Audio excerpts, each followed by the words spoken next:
Hey, I'm Emma. And the day this happened started like any other Saturday ride. I was 17 riding my old motorcycle down a dusty highway that cut through the countryside. The leather jacket I wore looked far too large for my slim frame, and its faded sleeves carried years of scratches and scars. To most people, it looked like something I had found in a thrift store. The truth was different. That jacket had belonged to my father, a man who had spent most of his life on the road, before he passed away 2 years earlier. Every mark on the leather told a story I could never bring myself to erase as I rode toward a roadside diner where bikers often gathered. I felt the familiar mix of freedom and loneliness that always accompanied long rides. The wind pushed against my face. The engine hummed beneath me, and for a moment I felt as though my father was still riding beside me. It was a feeling I treasured more than anything, because it made the empty space he left behind hurt a little less.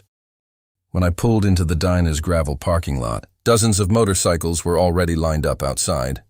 Chrome gleamed under the afternoon sun, and groups of riders stood laughing near their bikes. I parked near the edge and removed my helmet. Almost immediately, I noticed several older bikers glance in my direction.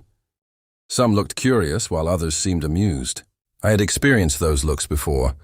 Many people assumed a teenage girl riding alone was trying to play a role she didn't understand. I ignored them and headed toward the diner entrance. As I walked past a cluster of riders, I heard a low chuckle, then another.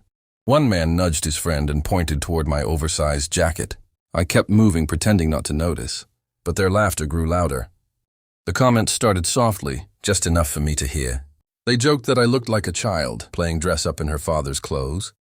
The words stung more than I wanted to admit. Still, I reminded myself why I was there. My father had taught me that respect on the road wasn't demanded. It was earned, so I took a deep breath and continued toward the diner, without saying a word. Inside the diner smelled of coffee, grilled burgers, and old wood. I found a booth near the window and ordered lunch. For a while, things were peaceful, but eventually the same group of bikers entered and took seats nearby.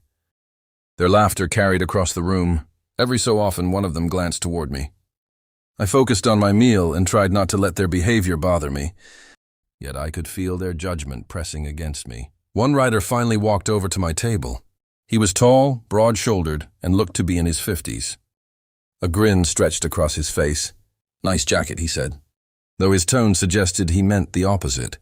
A few of his friends snickered behind him. "Looks a little big for you, doesn't it?" I looked up calmly and shrugged.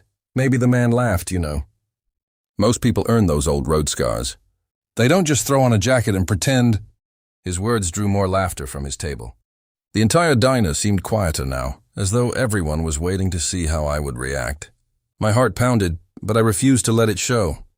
Instead of arguing, I simply returned my attention to my meal. The biker stood there for a moment, clearly expecting a reaction. When none came, he eventually walked away. His friends continued joking among themselves. Yet something about the situation bothered me. It wasn't the teasing itself. It was the assumption behind it. They looked at me and saw only my age. They had already decided I didn't belong. They knew nothing about the miles I had ridden, the motorcycles I had repaired with my own hands, or the father who had taught me everything I knew about the road. I thought about leaving, but another part of me refused to give them that satisfaction. So I stayed. I finished my meal slowly and listened to the conversations around me.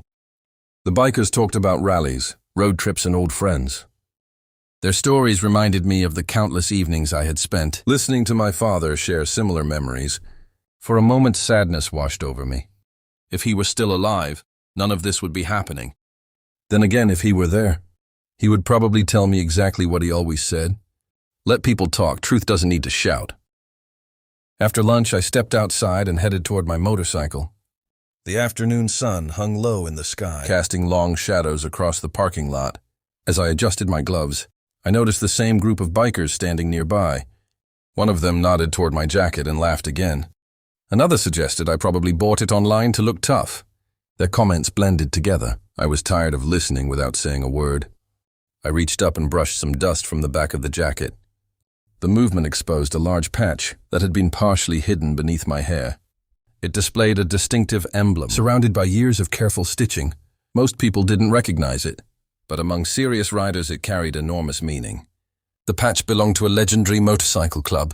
Founded decades earlier, membership had always been rare, and respect for its members ran deep throughout the riding community. My father had earned that patch after years of service, loyalty, and sacrifice. He had worn it proudly until the day he died.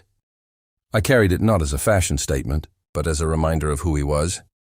The laughter stopped almost instantly. One biker squinted at the patch. Another stepped closer. Their expressions changed from amusement to confusion, then to shock. The tall rider who had mocked me inside suddenly looked very different. "Where did you get that jacket?" he asked quietly. His tone no longer contained even a hint of humor. I turned toward him. It was my father's. The man exchanged glances with his friends. Several of them appeared stunned. One older rider slowly removed his sunglasses and stared at the patch. "Your father wouldn't happen to be Michael Carter, would he asked. Hearing my father's name from a stranger nearly took my breath away. I nodded. A heavy silence settled over the group. The men who had laughed moments earlier now seemed uncomfortable. Some looked at the ground. Others stared at the jacket as though seeing it for the first time. The atmosphere had changed completely. Whatever assumptions they had made about me were rapidly disappearing, replaced by something else entirely. Respect. The oldest biker stepped forward. Gray hair peeked from beneath his bandana, and emotion flickered across his face. "I rode with your father," he said. "Years ago, the parking lot fell silent around us." He began sharing stories I had never heard before. Stories about long rides through storms, helping stranded travelers and raising money for families in need. As he spoke, the other bikers listened carefully. Several nodded in agreement. They remembered my father not only as a skilled rider, but as someone who looked after everyone around him. Hearing those memories felt like receiving pieces of him back. For years, I had feared people would eventually forget who he was. Instead, I discovered that his impact had lasted far longer than I imagined.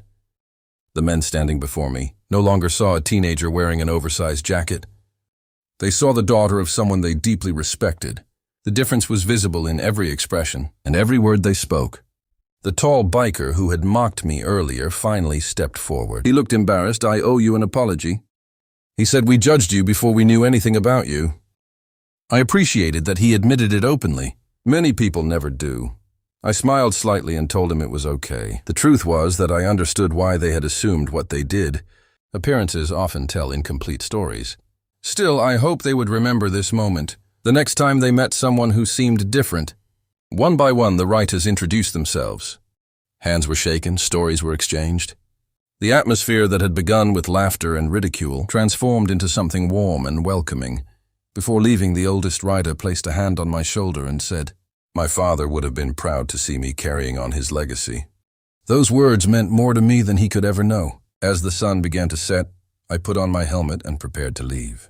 The group of bikers stood nearby watching. This time there was no laughter. There was only respect. I started the engine and looked once more at the men who had known my father. Their expressions carried understanding now. They had learned something important that day, and so had I. Respect earned by character lasts far longer than respect earned by appearances. My father had proven that throughout his life. The patch on my jacket hadn't silenced them because it was famous. It had silenced them because it represented years of kindness, courage, and integrity. Those qualities could never be faked.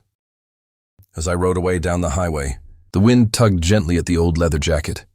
For the first time in a long while, I didn't feel alone somewhere in my heart. It felt as though my father was riding beside me once again, and that feeling stayed with me long after the diner disappeared in the distance. If you enjoyed this story, please like, subscribe, and comment. I'm on a journey to reach 1,000 subscribers, and your support would mean the world to me. Thank you for being here, Red Heart Sparkles.